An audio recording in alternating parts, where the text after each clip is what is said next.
जय श्री राधे कृष्ण। आप सभी का हमारे YouTube चैनल पे बहुत बहुत स्वागत है। आइए आज सुनते हैं आषाढ़ अमावस्या की कथा। आषाढ़ अमावस्या को इसे हलहारणी अमावस्या के नाम से भी जाना जाता है। हिंदू धर्म में अमावस्या तिथि का बड़ा ही विशेष महत्व माना गया है। हर माह के कृष्ण पक्ष की अंतिम तिथि जो कि अमावस्या तिथि होती है और हर अमावस्या तिथि का अपना विशेष महत्व होता है। इसी प्रकार से आषाढ़ अमावस्या तिथि का अपना विशेष महत्व है।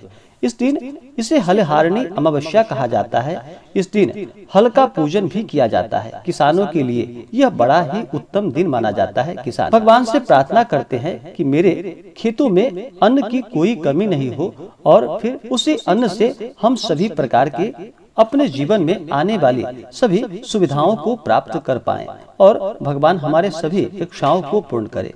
इस प्रकार से किसानों के लिए भी अमावस्या तिथि का बड़ा ही विशेष महत्व होता है। अमावस्या तिथि का दिन, इस दिन गंगा स्नान करने का बड़ा विशेश महत्व होता है। इस दिन गंगा आदि में स्नान करनी चाहिए। अगर वहां पर स्नान नहीं कर पाते हैं तो कम से कम घर के नहाने के पानी में ही थोड़ा सा गंगा जल मिला करके स्नान करना चाहिए। शुद्ध वस्त्र धारण करके जो भी व्रत रखने वाले हैं उन्हें व्रत को रखना चाहिए। इस दिन तो सबसे पहले स्नान करके शुद्ध वस्त्र धारण करके भगवान सूर्य देव को अवश्य ही अर्घ्य प्रदान करे। भगवान सूर्य देव जो कि पृथ्वी पर साक्षात देवता रूप में माने जाते हैं। इनसे सभी जीव जंतु वनस्पति आदि भगवान सूर्य देव से ऊर्जा प्राप्त करते हैं और भगवान सूर्य देव आरोग्य को प्रदान करने वाले हैं। तो भगवान सूर्य देव को अवश्य ही अर्घ्य प्रदान करें। अमावस्या तिथि के दिन जहाँ तक हो सके अपने पितरों के निमित्त श्राद्ध तर्पण आदि का कार्य करना चाहिए। इससे पितृ देवता भी प्रसन्न होते हैं। और काल सर्प दोष हो तो इस दिन काल सर्प दोष आदि के लिए आप उपाय भी कुछ कर सकते हैं। इससे लाभ की प्राप्ति होती है। अमावस्या तिथि के दिन कुछ बातों का ध्यान रखना चाहिए।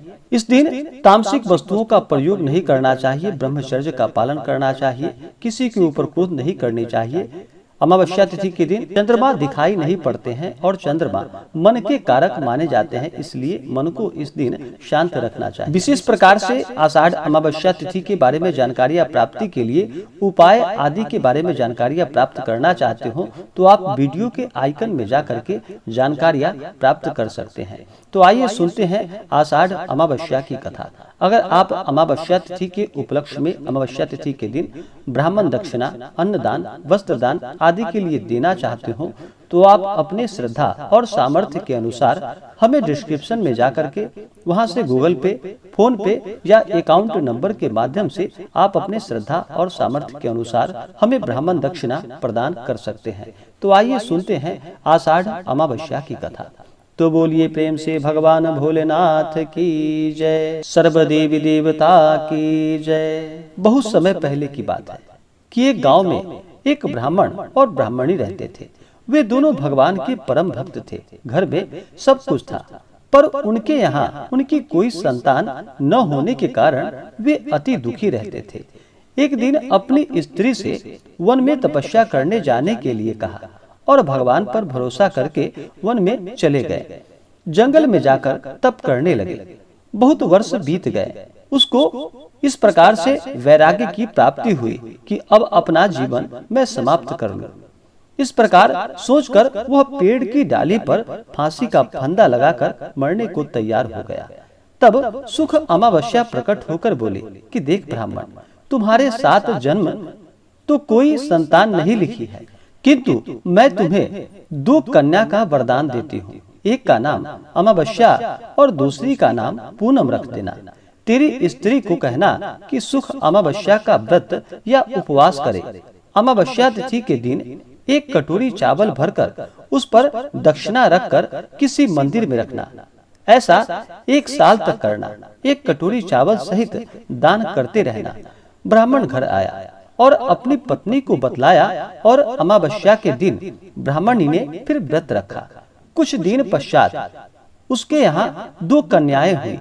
तब उसने एक का नाम अमावस्या व दूसरी का नाम पूनम रखा। धीरे धीरे वह बड़ी होने पर उसका विवाह किया। बड़ी बहन अमावस्या धार्मिक थी, जबकि छोटी बहन भगवान का बिल्कुल भी उनके ऊपर भरोसा नहीं था। बड़ी के घर में तो सदा घर में सुख और समृद्धि और घर के भंडार भरे पूरे थे, पर छोटी बहन पूनम को दुख का पार नहीं था। जब बड़ी बहन अमावस को छोटी के बारे में सब मालूम हुआ कि उसकी बहन बहुत दुखी है, तब अमावस एक गाड़ी भरकर सामान लेकर आई और अपने छोटी बहन को कहा कि बहन पूनम, सुख अमावस्या का व्रत तुम भी करो और पूजा करके उपवास करो, जिससे तुम्हारे घर में सुख और समृद्धि का भंडार भरेगा। 1 साल तक चावल का कटोरा भरकर सदक्षिणा दान करना। और फिर पूनम ने ऐसा ही किया और फिर कुछ दिनों के बाद उसके भी घर में धन धान्य और संतान की वृद्धि होने लगी। इस प्रकार जो भी अमावस्या तिथि के दिन व्रत को रखते हैं, पूजन आदि का कार्य करते हैं, उनके घर में सुख और समृद्धि का वास होता है और उनके घर के भंडार सदा ही भरे रहते हैं।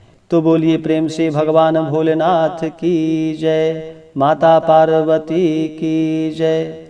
शास्त्रों के अनुसार हर महीने के कृष्ण पक्ष के अंतिम तिथि अमावस्या तिथि होती है और अमावस्या तिथि को रिक्ता तिथि माना जाता है। इस तिथि पर कोई भी शुभ कार्य नहीं किए जाते हैं। अमावस्या तिथि पर रात्रि में चंद्रमा दिखाई नहीं पड़ते हैं और अमावस्या तिथि पर सूर्य और चंद्रमा एक ही राशि में गोचर करते हैं, जिसके कारण चंद्रमा कमजोर पड़ जाते हैं और मन में कहीं न कहीं नकारात्मकता का प्रवेश होने लगता है। सूर्य और चंद्रमा के एक राशि में होने पर पितरों को प्रसन्न करने का भी एक अद्भुत दिन होता है, जिससे हमारे कार्यों के अंदर गति आती है और हमें नौकरी, व्यापार आदि में सफलता की प्राप्ति होने लगती है।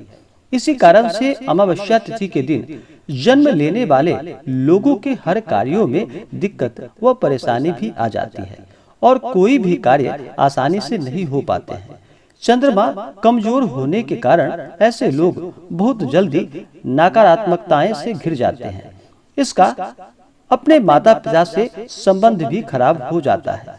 अमावस्या तिथि पर पितरों को प्रसन्न करने के लिए जरूरतमंद लोगों को दवा, वस्त्र, भोजन का दान करना चाहिए और अपने पितरों की प्रसन्नता की प्राप्ति के लिए इस दिन जहाँ तक हो सके गंगा स्नान करके अपने पितरों के निमित्त तर्पण आदि का कार्य करना चाहिए, श्राद्ध आदि का कार्य करना चाहिए, ब्राह्मणों को भोजन करवाना चाहिए, ब्राह्मणों को दान और दक्षिणा देनी चाहिए। कोई गरीब या याचक आए तो उसे अन्न, वस्त्र अपने सामर्थ्य के अनुसार अवश्य ही प्रदान करना चाहिए।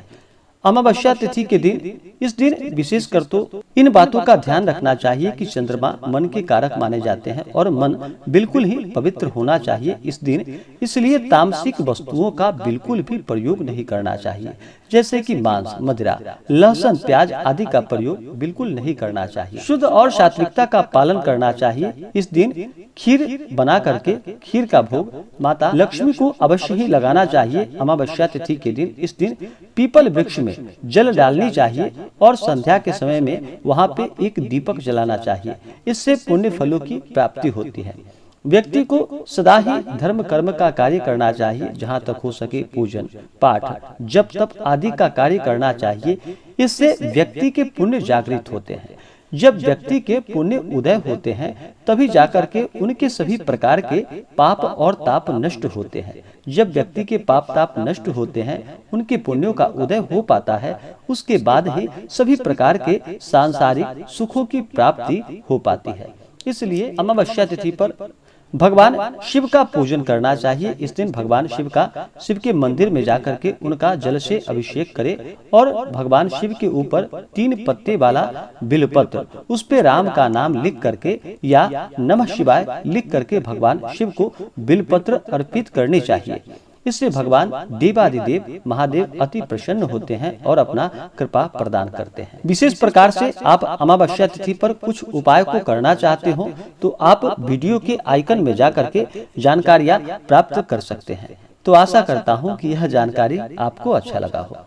ऐसे ही ज्ञानवर्धक जानकारियां प्राप्त करने के लिए हमारे इस चैनल पे अगर आप नए हैं तो चैनल को लाल बटन दबा करके सब्सक्राइब करें, साथ में बेल आइकन घंटी दबाएं ताकि मेरे वीडियो का नोटिफिकेशन आपको समय से मिलता रहे।